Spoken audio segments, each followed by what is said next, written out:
Bien, estamos hoy a 9 de enero, me mató la E, enero de 2023. Ya cambiamos de año.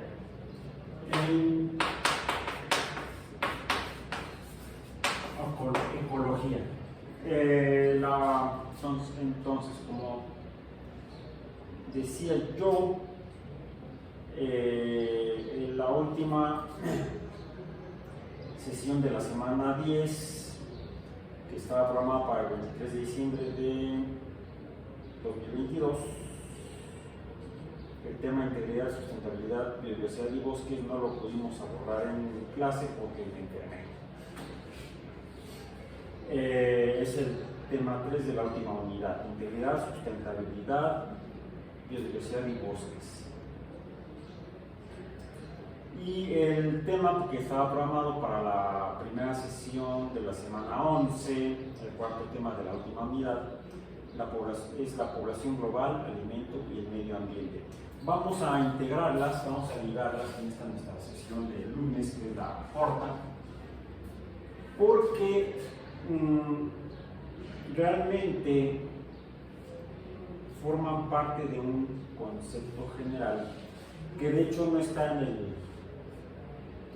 la palabra en el programa estrictamente. Hay una parecida precisamente en el tema anterior: integridad, sustentabilidad, biodiversidad y bosques.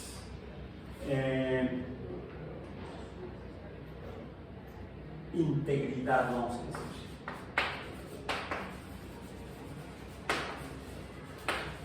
Integridad tiene que ver con la integración, lo que integra o forma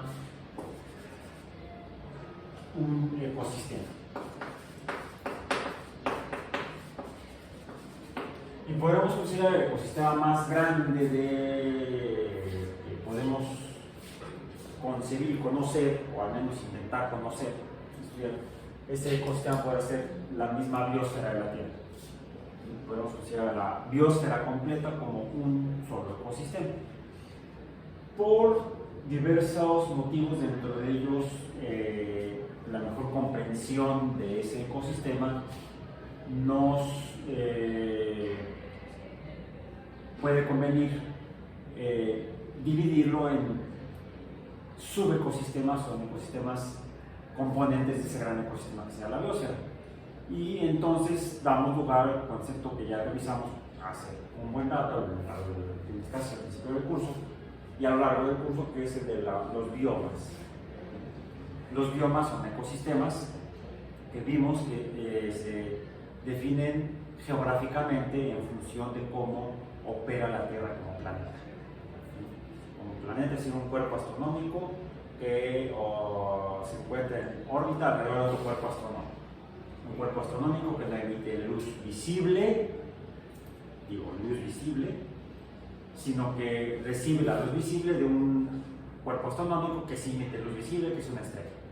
Los cuerpos astronómicos que emiten luz visible son las estrellas. Y ahora sabemos que es muy frecuente que las estrellas cuenten con otros cuerpos astronómicos que se encuentren relacionados con ellos por medio de la gravedad, del fenómeno de gravedad, y esto los lleva a que se encuentren a estos objetos astronómicos ubicados en movimiento alrededor de las estrellas.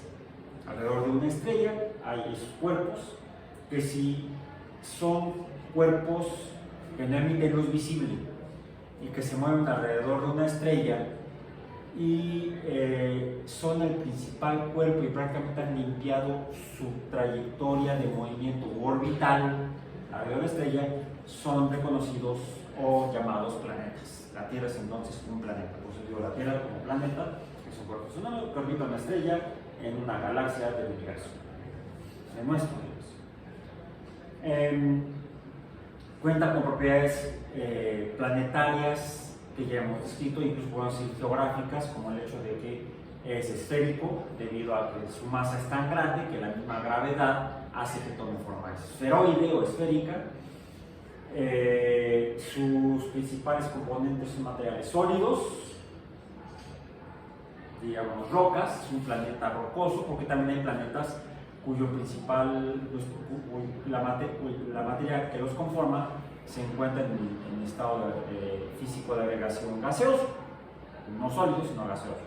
En el caso de la estrella que orbita la Tierra, que es el Sol, pues conocemos y reconocemos 4 planetas gaseosos que están curiosamente más lejos del Sol que la Tierra del Sol. ¿Sí? Nada más para recordar, son Júpiter, Saturno, Urano y Neptuno. Son 4 planetas gaseosos. Planetas como la Tierra rocosos, pues hay otros 3, 2 más cercanos al Sol, moviéndose en órbitas de radio más pequeño que el radio de trayectoria. Es un radio promedio, porque en realidad los planetas no se mueven alrededor de las estrellas en trayectorias circulares, sino en trayectorias circulares excéntricas, es decir, elípticas, son elipses. Curiosamente, la trayectoria elíptica de la Tierra es poco excéntrica, es decir, es casi circular la forma del camino que sigue el Sol, la Tierra alrededor del Sol. La excentricidad es muy pequeña. La distancia promedio es de 150 millones de kilómetros. El radio del centro de masa del Sol al centro de masa de la Tierra es de 150 millones de promedios.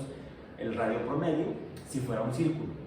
Como no es un círculo, quiere decir que es un círculo oblongo o excéntrico, tiene un eje mayor y un eje menor. El radio del eje mayor es del orden de 152 millones de kilómetros. El radio del eje menor es del orden de 147, casi 148 millones de kilómetros. Digamos que hay una diferencia de alrededor de 5 millones de kilómetros en ese radio de 150. Por eso es casi circular la órbita de la Tierra comparada, la órbita de la Tierra alrededor del Sol comparada con la de otros planetas como la de Marte.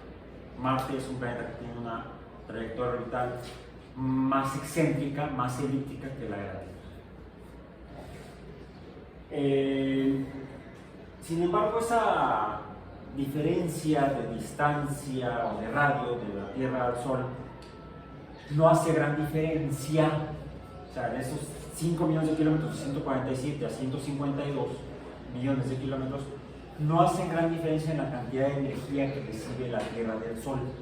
Energía, por ejemplo, luz visible.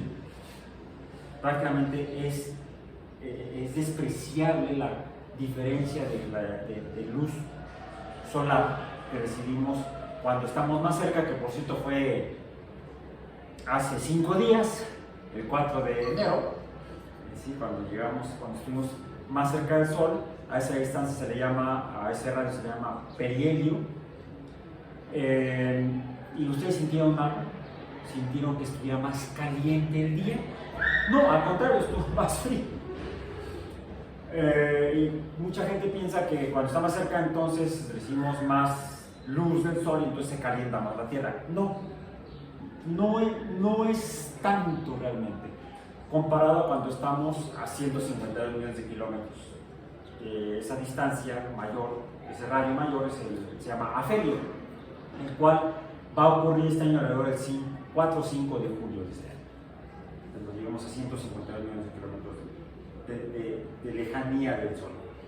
Estaremos recibiendo menos luz solar, menos luz visible, pero el efecto sobre la temperatura de promedio de la Tierra o regional no es significativo.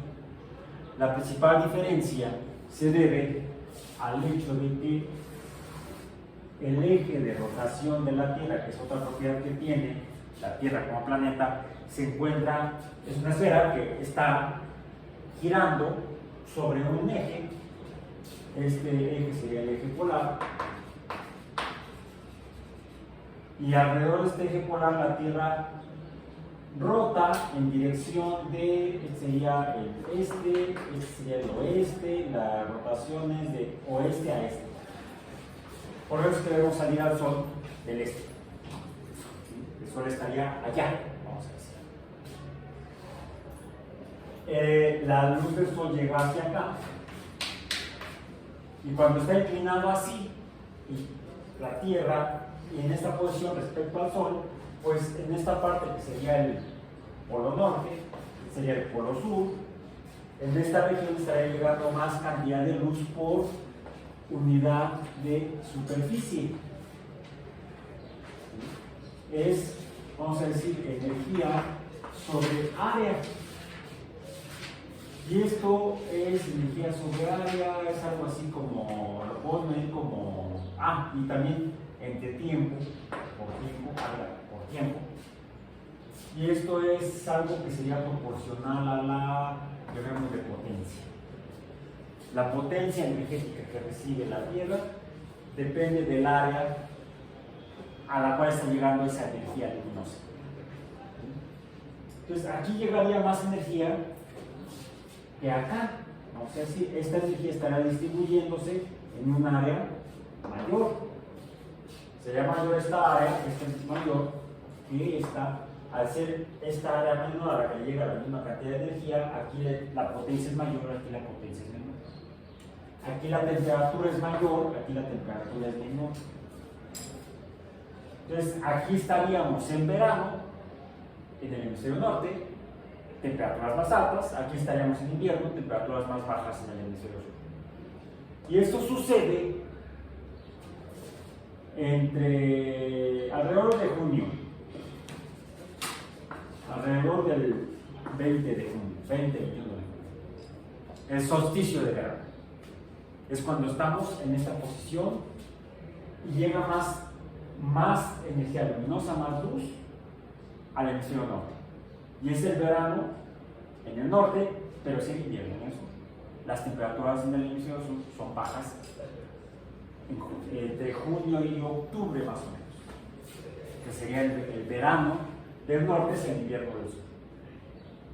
Cuando la Tierra se encuentra del otro lado, pues ahora le llega más luz al hemisferio sur por unidad de superficie, le llega menos luz por unidad de superficie al hemisferio norte, y entonces ahora es como estamos ahorita, en invierno en el hemisferio norte y en verano en el hemisferio sur.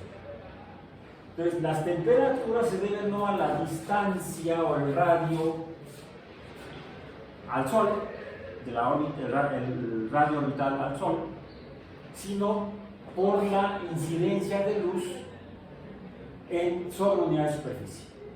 Aquí no está llegando la misma cantidad de luz, pues se distribuye una superficie mayor, entonces para no está llegando menos energía luminosa. Por eso es que se calienta menos la superficie, y entonces ya hemos visto que cuando esto se calienta, pues entonces hay una emisión en forma de infrarrojo. ¿Sí? Y dependiendo de esto, son las condiciones en las cuales es posible que exista vida y diferentes tipos de vida. Cuando hay poca energía que alimente el proceso vital, que empuje el proceso vital, habrá menos variedad de formas de vida. Donde haya más, habrá más energía para empujar más procesos de vida.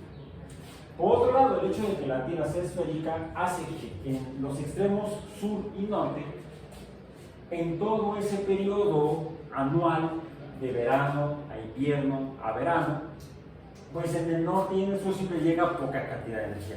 Llega más en estas regiones que están alrededor del el centro esférico de la Tierra, que sería el Ecuador terrestre.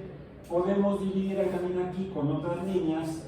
Estas serían las líneas a las que llamamos trópicos, que por cierto es a donde llega más cantidad de luz en verano en el norte y en verano en el sur. Esas líneas son las que conocemos como los trópicos. Un trópico en el sur, un trópico en el norte, que incluso podemos cuantificar la cantidad de energía que llega entre esta banda y estas bandas superiores, bueno, septentrional y austral, o sea, del norte y del sur, Y vamos a ver que en esta franja intertropical, es decir, entre los dos trópicos, es a donde a lo largo de todo el año llega más cantidad de energía luminosa del Sol. Por lo tanto, es donde hay más energía que puede empujar más formas de vida. Es donde encontramos una mayor, en la región intertropical, encontramos aquí, entre estas dos, una mayor diversidad biológica. Entendido por diversidad biológica o biodiversidad la cantidad de organismos que hay en quizás hasta por unidad de superficie. ¿Por qué? Porque es donde a lo largo de todo el ciclo anual se recibe más mayor cantidad de luz que empuje más procesos vitales. En cambio, las regiones polares, más allá de los trópicos, tanto la región polar septentrional como austral, estará llegando menor cantidad de energía luminosa del Sol y entonces será menos la variedad o diversidad, la cantidad de organismos que haya por unidad de superficie. La región más diversa o con mayor abundancia de formas de vida en la Tierra se encuentra en la región intertropical, a ambos lados del Ecuador. Donde hay menos, sin embargo, no significa que no haya, menor cantidad y diversidad es en las regiones polares. Característica de la Tierra como planeta para poder soportar vida. Depende entonces de la cantidad de energía que llega, pero esa cantidad varía a lo largo del año por la inclinación del eje de rotación. Otro planeta que se parece a la Tierra, al menos en cuanto a dimensión e incluso distancia radial, orbital al Sol, es Venus. Está a 50 millones de kilómetros más cerca, está a 100 millones. Su radio promedio orbital es de 100 millones de kilómetros. También su órbita es elíptica, también no tan elíptica como la de Marte, más cercana a la elipticidad de la Tierra. Más elíptica que la Tierra, sí, pero no muy diferente.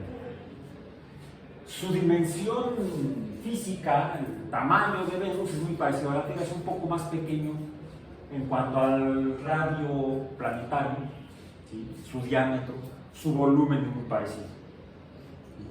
Es más, debido a unas se conocieron esos parámetros planetarios, esos datos planetarios de Venus, los astrónomos pensaron que Venus y la Tierra eran planetas hermanos, casi gemelos, debían ser muy parecidos, casi iguales. Y si en la Tierra había vida, en Venus, estando más cerca del Sol, estaría recibiendo más energía, pues podría haber también vida y quizás más vida por recibir mayor cantidad. Una vez que se pudo ver cómo se mueve Venus, no solamente alrededor del Sol, sino cómo se mueve ya como cuerpo, se vio que también rota y que su eje de rotación es casi vertical. Eso, la verticalidad tendría que ver con el plano orbital de los planetas. Por cierto, para entenderlo y medirlo, tomamos como parámetro donde vivimos, la Tierra, y la trayectoria orbital de la Tierra la consideramos como el plano orbital alrededor de los planetas alrededor del sistema solar. Ese plano se conoce como la eclíptica. Y sobre esa eclíptica estarán orbitando tal vez todos los planetas. Pues no todos se mueven exactamente igual en el mismo plano. Unos están un poco más inclinados, otros un poco menos respecto a la eclíptica, pero casi todos los 8 planetas, Mercurio, Venus, la Tierra, Marte, Júpiter, Saturno, Urano y Neptuno, se mueven alrededor del Sol casi en el mismo plano, en el plano de la eclíptica. Bueno, respecto a ese plano de la eclíptica, la Tierra estaría inclinada 23.5 grados, es la inclinación respecto a la eclíptica del eje de rotación de la Tierra. En el caso de Venus, la inclinación es casi cero. Diríamos que su eje de rotación está casi a 90 grados del plano de la eclíptica. En otras palabras, siempre le llega a diferentes regiones de Venus la misma cantidad de energía solar, variando dependiendo de a qué distancia están de los polos o qué distancia están del Ecuador. En otras palabras, las estaciones, las llamadas estaciones del año, en las cuales varía la temperatura, porque varía la cantidad de luz que llega a la superficie de la Tierra, que se presenta en la Tierra, no existen en Venus. Venus no presenta estaciones. En el caso de que hubiera vida en Venus, esto no sería un fenómeno que empujara o que limitara la posibilidad y la variabilidad de diversidad biológica en caso de vida. De hecho, esta variación de temperatura ha sido una presión que ha permitido que algunos organismos que surgieron en la Tierra hayan desaparecido, se hayan extinguido, por no poder, digamos, sobrevivir en esos cambios ambientales de temperatura, por ejemplo. Un organismo que dependerá mucho de una temperatura muy constante para mantener su metabolismo, si bajara la temperatura a un valor mínimo, quizás su metabolismo sería tan lento que moriría. O quizá si la temperatura aumenta en verano tanto, a grado tal que no puede funcionar su metabolismo igual, llevaría entonces también a la muerte del organismo. Por ejemplo, a mayor temperatura se evapora más y más rápido el agua. A menor temperatura tal vez no haya agua líquida y quizás no podría sobrevivir con esta agua líquida. Entonces la temperatura es un factor limitante que tendrán que poder afrontar y resolver los problemas para poder permanecer vivos, sobrevivir como individuos, la población sobrevivir como especie y permanecer como especie viva en la Tierra. Quizá una opción que tuvieron algunos organismos fue emigrar a diferentes regiones donde hubiera mayor variabilidad o menor variabilidad de la cantidad de energía. Ya vimos que en la zona intertropical es donde menos varía la temperatura. A lo largo de todo el año llega más o menos la misma cantidad de energía. En las regiones polares no. En las regiones polares en verano llega mucha energía, en invierno llega poca energía. Me comentaba en alguna ocasión una sobrina que ella nació aquí, pero casi toda su vida ha vivido en Ciudad Juárez. Decía que la vida en Ciudad Juárez está más al norte de México. Lo único que está más al norte de Juárez de México sería Baja California. Tijuana está más al norte que Ciudad Juárez, pero Tijuana es casi costera, de hecho es una ciudad costera, aunque no es puerto, el puerto es Ensenada, que está al sur de Tijuana, no muy lejos. Casi puedo decir que es como ciudad satélite o Naucalpan en la Ciudad de México, más o menos. Así está la relación geográfica y hasta poblacional de Tijuana y Ensenada. El hecho de que sean ciudades portuarias y que influye sobre ellas entonces la presencia del agua líquida oceánica y lo que ello implica, hace que el clima, las condiciones de temperatura y la variación a lo largo del año en Tijuana y en Ensenada sea diferente a Ciudad Juárez. Ciudad Juárez, en cambio, está lo más lejos que se puede estar de cualquier cuerpo de agua en México. Hacia el oeste está el Pacífico, a muchos kilómetros. Hacia el este está el Golfo de México, a igual distancia en kilómetros. Y eso lleva a que, por la ubicación y la lejanía a cuerpos de agua oceánica, las condiciones ambientales sean muy diferentes en cuanto a temperatura, aunque la latitud es muy parecida. Está más al norte, de hecho está más al norte del trópico de Cáncer. Y el trópico de Cáncer está más o menos a la altura de Coahuila, por Torreón. Y pues, Ciudad Juárez está todavía más al norte. Pero está en la zona septentrional polar, vamos a decir, ¿cierto? No llega a las regiones árticas, pero sí está más cercana al polo norte. En verano llega mucha cantidad de luz, a grado tal que las temperaturas allá son fácilmente arriba de 35 grados, llegan a 40 grados en verano. Entonces, decía mi sobrina que cuando estaba más chica, que salía a andar en bicicleta, que era emocionante porque si caía al piso, se caía de la bicicleta, podía morir cocinada en el pavimento. Una exageración, pero no mucho, no muy exagerado. Y en cambio, en invierno, pues se llegan a tener temperaturas del orden de menos 10 grados Celsius. Entonces ahí mueres congelado. Son temperaturas extremas. Un gradiente de 50 grados Celsius entre verano e invierno.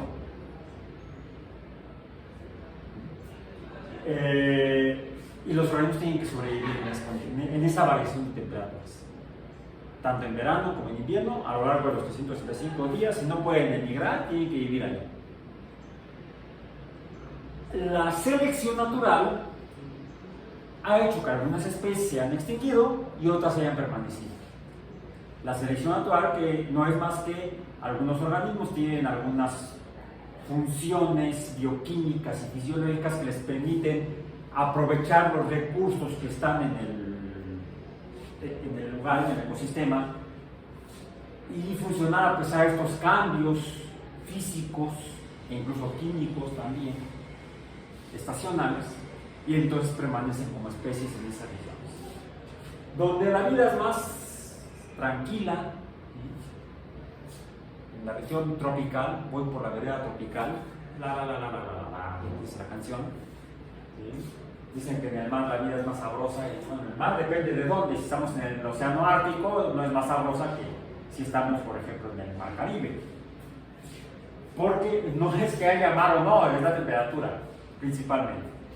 Por supuesto, la disponibilidad de agua, que es algo que ha limitado mucho la diversidad biológica en las regiones de los trópicos, tanto norte como sur, en los continentes.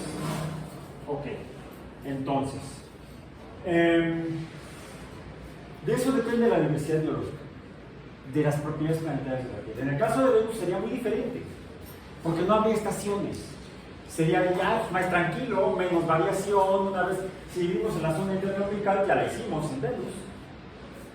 No convendría mucho quizá, aunque sería posible que hubiera más vida en las regiones polares en Venus y Marte, porque la temperatura sería más o menos constante, poca pero constante la energía que estaría recibiendo del Sol. Y si es más o menos constante, otra propiedad curiosa que tiene es que el hecho de que Venus, su rotación no es de oeste a este, sino de este a oeste. Se sugiere que quizá Venus en realidad está al revés de cómo se formó. La evolución planetaria de los planetas del sistema solar ha sido muy curiosa. Y otra, ya la mencionamos, la temperatura en la Tierra pues estaba a 150 millones de kilómetros del Sol, promedio. La temperatura promedio en la superficie de la Tierra actualmente es de aproximadamente 16.5 grados Celsius, la temperatura media.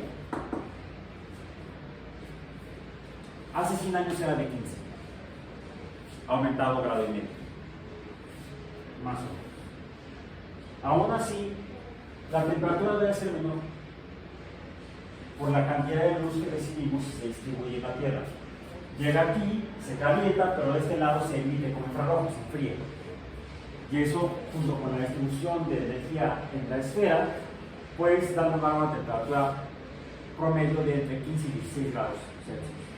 Debería ser menor, por estar a 150 millones de kilómetros. Sin embargo, se mantiene aquí debido a que tenemos una atmósfera que cuenta con oxígeno, es una N, no, me voy a ponerle un 2, oxígeno gaseoso, nitrógeno gaseoso, vapor de agua, también tiene otros gases como dióxido de carbono. Pero son principalmente estos tres los que permiten que la temperatura de la Tierra promedio esté alrededor de 15 y 16 grados Celsius, y no menos. Sí hay evidencia geológica y paleontológica de que la temperatura no ha sido la misma a lo largo de la historia de la vida en la Tierra. En los últimos 3.500 millones de años, que es más o menos desde que se formó la vida en la Tierra, la temperatura ha variado. Incluso ha llegado a estar más abajo de esto. Y ha estado la Tierra recubierta de hielo. Debería estar así siempre, pero no es así. En gran medida por estos gases que absorben, atrapan el infrarrojo, de modo que aunque se enfríe en la noche, se emite infrarrojo, no se pierde todo el infrarrojo durante la noche terrestre. Se acumula algo de calor y la temperatura se mantiene alrededor de eso. Ha variado a lo largo de los miles de millones de años de existencia de la Tierra, pero más o menos por ahí está. Y por eso estamos ahí.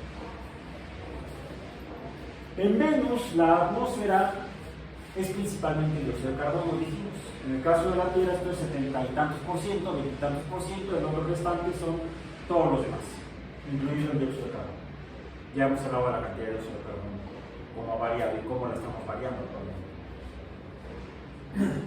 La presión total de los gases de la Tierra es de 760 milímetros de mercurio, o una atmósfera,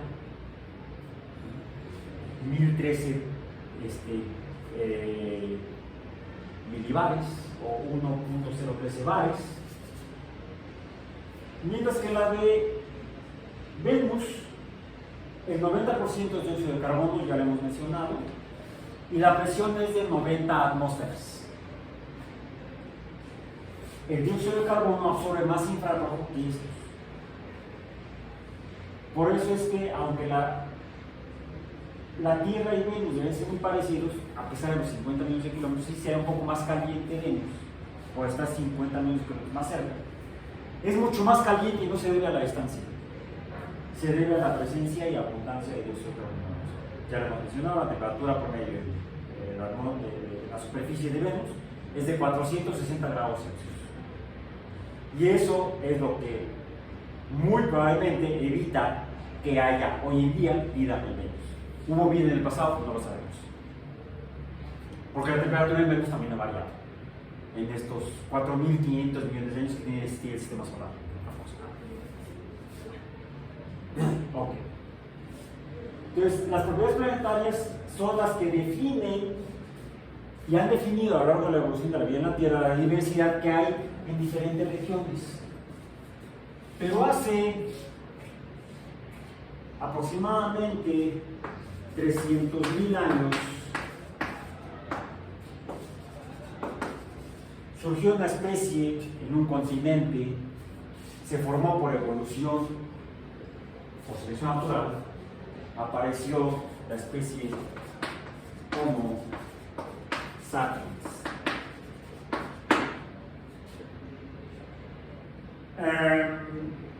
Ya especies de homínidos previos ya eran tecnológicas, ya tenían tecnología de roca, de piedra. ¿Sí?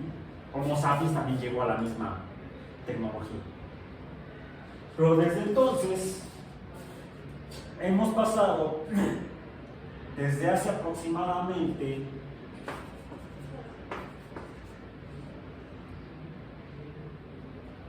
podemos decir como 200 años más o menos, quizá un poco más, digamos unos 230 años, ya no nos manejamos como especie de tecnología de piedra, ni de hierro, o cobre, o bronce, eso fue anterior a esto. ¿Sí?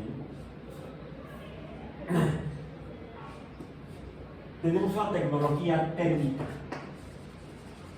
termodinámica.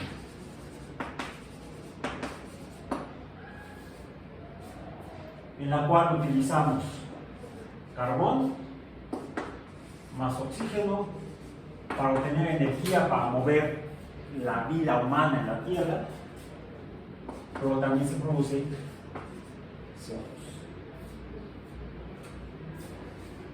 Y esta es la principal causa de que la temperatura haya aumentado en los últimos 100 años cerca de 1.5 grados Celsius. Y eso tiene impacto en la diversidad. Esto tiene impacto en la diversidad biológica. ¿Por qué está afectando la temperatura?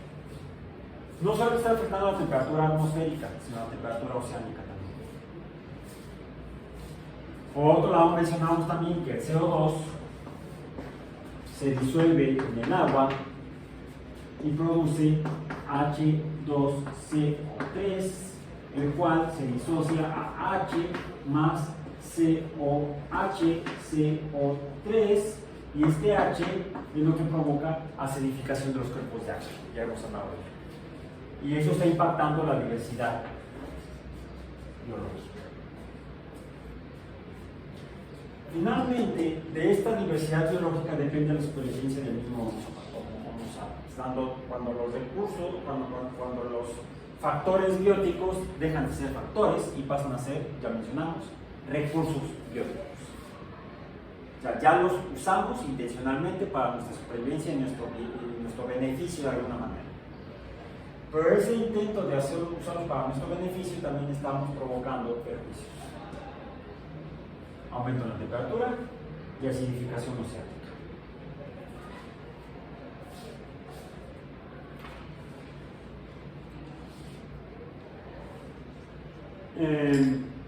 Bien. Y eso ha tenido impacto en cómo están integrados los ecosistemas. Por ejemplo, en los cuerpos oceánicos tenemos los arrecifes coralinos, que son las zonas de mayor biodiversidad en los océanos, de mayor diversidad biológica.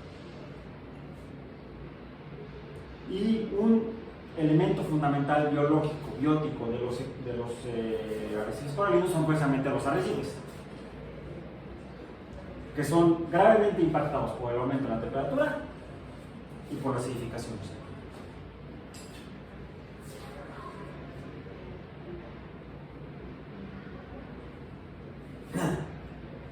Entonces, si queremos seguir viendo la Tierra, necesitamos que esto se pueda sostener. A eso se le ha llamado sustentabilidad, que es otro de los temas que está, o palabras que están ahí. La sustentabilidad. Sustentabilidad. Mencionamos en las últimas sesiones, por ejemplo, el concepto de conservación. La conservación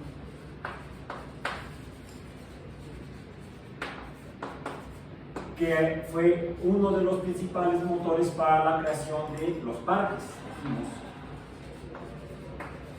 parques naturales. Y ya dijimos que en el caso de México ya no tenemos solamente lo que son parques, sino lo que son reservas de la biosfera, para tratar de mantener la integridad de los ecosistemas en lo que se refiere a la competencia y jurisdicción del Estado mexicano. Para eso es que pasamos de parques a reservas de la biosfera, o a zonas de protección, áreas protegidas en el concepto general. Dentro de las áreas protegidas tenemos todavía los parques y tenemos las reservas.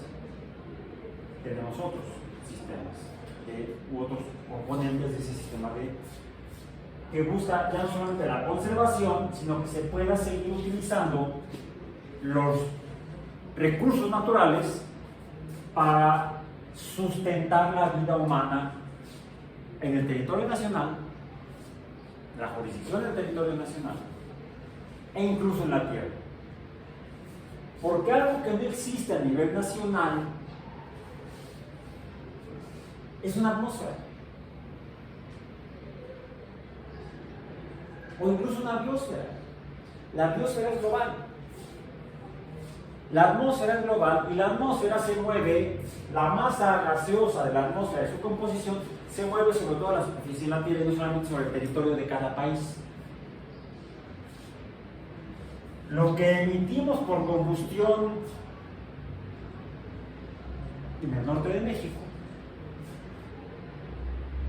no se queda en México solamente.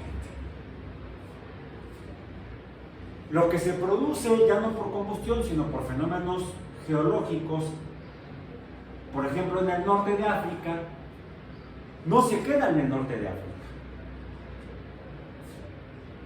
A lo largo del año recibimos lluvia de arena, y lo que arrastra la arena del desierto de Sahara, en el continente americano, en México. Y esos son hallazgos recientes, son literalmente de este siglo. hace 30 años no sabíamos, no teníamos los datos concretos para poder darnos cuenta que eso sucede todos los años.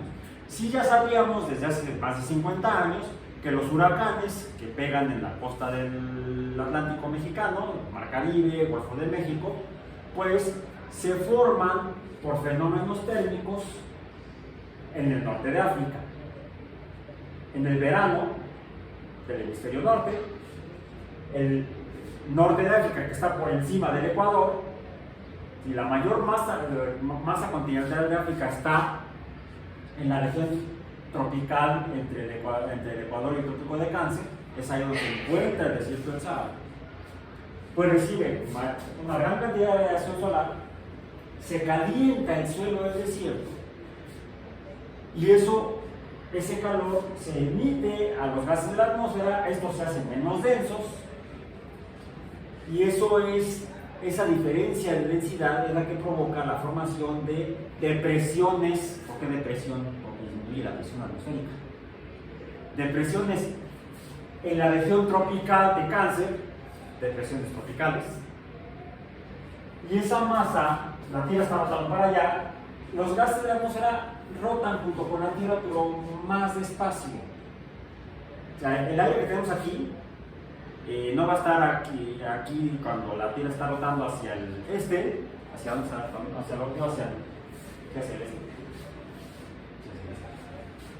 este, sino que se queda un poco arrastrada, un poco atrasada. Sí, la atmósfera sigue girando con la Tierra, pero un poco menos. Entonces, por eso es que el aire caliente que se forma arriba sobre la superficie de África empieza a moverse hacia el oeste, pasa por encima del Océano Atlántico, el cual también a su vez se está calentando por la radiación solar, el agua del océano se está evaporando, se incorpora esa masa de aire caliente de baja presión y se sigue moviendo hacia el oeste hasta que llega al Mar Caribe, por ejemplo. Y tenemos quizá ya no una depresión tropical, sino quizá una tormenta tropical, porque la diferencia de presiones y temperaturas hace que las masas gaseosas se muevan, y eso es lo que la masa gaseosa se mueve, y es lo que genera lo que llamamos viento. El viento no es una consecuencia de la diferencia de temperatura y presión en masas de aire, de gases atmosféricos. Mientras mayor es la diferencia de presión entre una región y otra, mayor es la fuerza que empuja a los gases y mayor es la velocidad del aire o el viento. Cuando esas masas de aire se mueven a velocidades que sobrepasan los 120 km/h de manera constante, entonces ya no se trata de una depresión tropical ni de una tormenta tropical, sino de un huracán, categoría 1. Hasta la fecha se tienen calificados o clasificados en 5 niveles de categoría los huracanes que se dan en el Océano Atlántico entre África y América. Y la diferencia en las diferentes categorías es la velocidad constante o sostenida de los vientos impulsados por esos fenómenos térmicos. Entonces, eso ya lo sabíamos hace 50 años, que esa es la causa de los huracanes en el continente americano, en el Océano Atlántico. En el caso del Océano Pacífico, cuando también se forman, es similar, pero no es igual la formación, la generación de estos fenómenos de variación de presión atmosférica. Y entonces, movimiento de masas de aire, que debido a la rotación de la Tierra y a los flujos térmicos que van del Ecuador hacia mayor temperatura en el Ecuador, menor temperatura en el polo norte, quiere decir que la temperatura fluye, o el calor fluye del Ecuador hacia los polos, hacia el norte y hacia el sur. Y esa temperatura empuja también masas de aire, entonces el aire se mueve tanto por rotación terrestre como por variaciones térmicas, y eso hace que entonces el aire se mueva no solamente así, sino también así, y entonces como cuando uno es así, ¿sí? Y es lo que da lugar, por ejemplo, a la forma que vemos cuando vemos fotografías aéreas o espaciales de huracanes. ¿Por qué tienen esa forma? porque el aire se mueve en forma espiral debido a ambas fuerzas que empujan a las masas de aire. Tanto la fuerza de la rotación terrestre como de hecho fue una de las pruebas de una de las evidencias que demostró que la hipótesis de Copérnico era cierta. La evidencia era meteorológica, no astronómica. Se conocen como las corrientes de Coriolis, o la fuerza de Coriolis, o el fenómeno de Coriolis, estos movimientos múltiples de las masas de aire. Coriolis, revisen Coriolis, por favor. Que se debe, entonces, la rotación de la Tierra más los flujos térmicos del ecuador hacia los polos.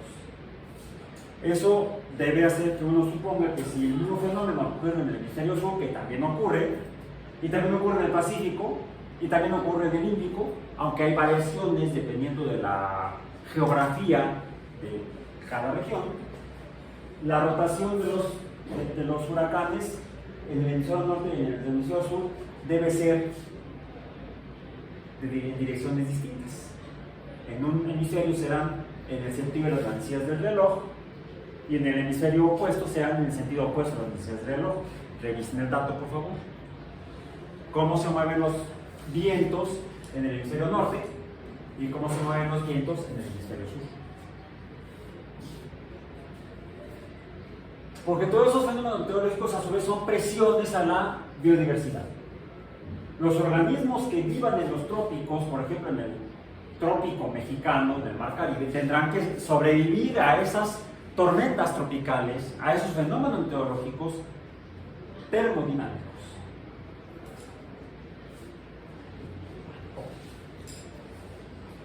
Todo eso se debe a cómo varía la temperatura. Y la temperatura la estamos variando por la emisión de gases como el dióxido de carbono. Si aumentamos la concentración de dióxido de carbono en la atmósfera debido a la combustión, por ejemplo, de maderas, o de carbón, o de gas natural, cualquier materia orgánica, estaremos modificando entonces la cubierta que mantiene el infrarrojo. Y eso es lo que causa lo que en un principio se conoció como el calentamiento global, porque se está aumentando la temperatura promedio de la atmósfera en la Tierra. Pero ahora sabemos que no solamente ya está este fenómeno, sino que está y la combinación de ambos. Y todo eso afecta a los patrones climáticos, los patrones meteorológicos a largo plazo. Y ahora conocemos el fenómeno como cambio climático. Ya no solamente es calentamiento global, sino un cambio climático completo. Y eso afecta a los ecosistemas.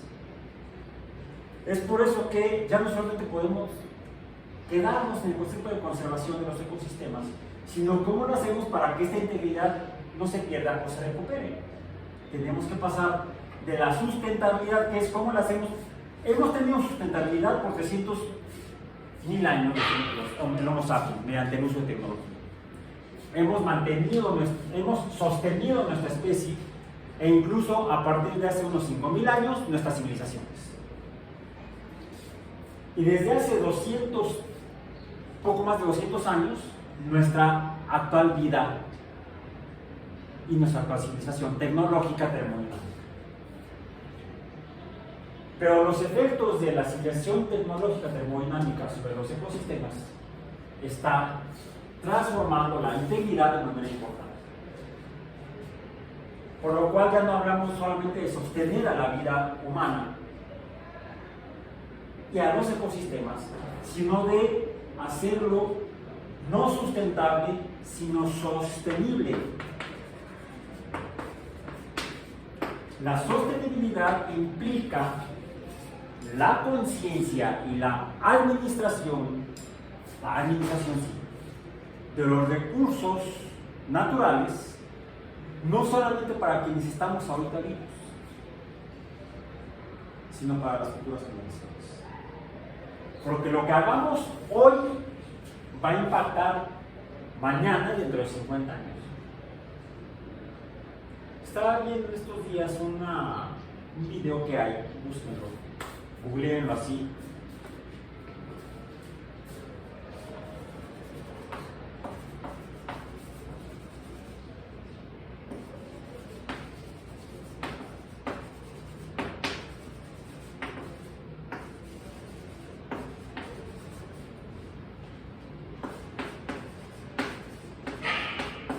1985. En ese año, Sagan se presentó ante el Congreso de los Estados Unidos, diputados y senadores, para explicarles eso. Y dijo en otras palabras lo que yo mencioné hace un momento, o los diferentes conceptos que mencioné hace un momento. Que lo que se hiciera entonces para resolver el problema que ya se sabía entonces, ¿hace cuánto? 85, 95, 10 años, 2005, 20 años, 2015, 30 años, hace 37 años, 38 van a ser, estamos ya en 2023. Hace 38 años, Carl Sagan ya advertía que había que hacer algo al respecto de esta tecnología, esta civilización tecnológica. Y no solamente lo debía hacer un país o dos, porque la atmósfera no conoce fronteras. Los gases que emitimos no se quedan en nuestro país, en nuestro territorio.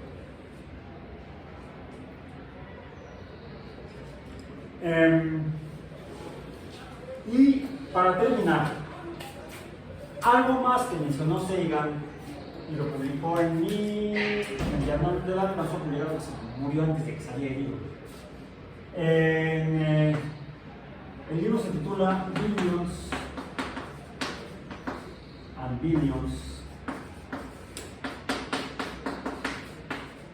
y salió en 1997, en febrero, 2 meses después de la muerte de Sagan en diciembre del 96. Hay un capítulo, el primer capítulo, en el que habla de la leyenda de la creación del ajedrez, donde menciona uno de los principales factores que nos ha llevado a que lo que hacíamos hace 300.000 años, o hace 5.000 años, o hace 230 años, no era igual a lo que estamos haciendo ahora. Otra cosa que sucedió mientras estábamos de vacaciones, o poco antes, fue finales del año pasado.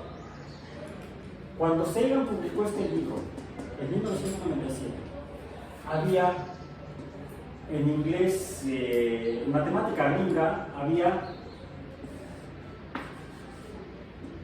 6 billion people on Earth, 6 billion humans. Billion en español, matemática española o en español matemático, son miles de millones. No miles, no millones, sino miles de millones. Los gringos cuentan diferente.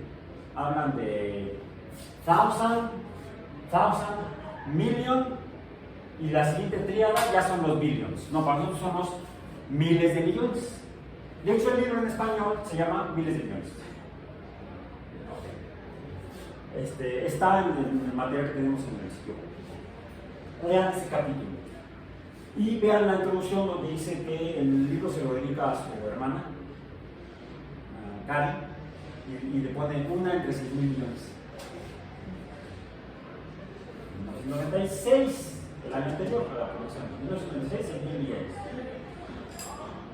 Al final del año pasado, llegamos a 8.000 millones, o 8 billion humans. Un 50% de aumento en la población mundial en 30 años. 30 años menos, en 25 años. De 1997 a 2022 son 25 años. En un cuarto de siglo aumentamos 50% de la población humana. Y toda esa gente requiere recursos naturales. Y es ahí donde debemos pensar si es sostenible la forma de vida que tenemos. Y no para nosotros. Ya hablo de mi generación. Yo soy de la generación de los hijos de Sagan. Sagan nació en 1936, si no me equivoco. 36, no, 34. 34, tenía 62 años al morir. Nació en 1934, mis padres nacieron en 1928, son más o menos de la misma generación. Y Sagan, los hijos mayores de Sagan son de mi edad. Dorion y su hermano, están alrededor de los 60 y 65 años. Entonces, esta generación se dio cuenta del calentamiento global. Mi generación, los hijos de Sagan, ya sabíamos de esto cuando ellos hicieron público. Y hemos manejado el planeta desde entonces. ¿Qué hemos hecho? Sí.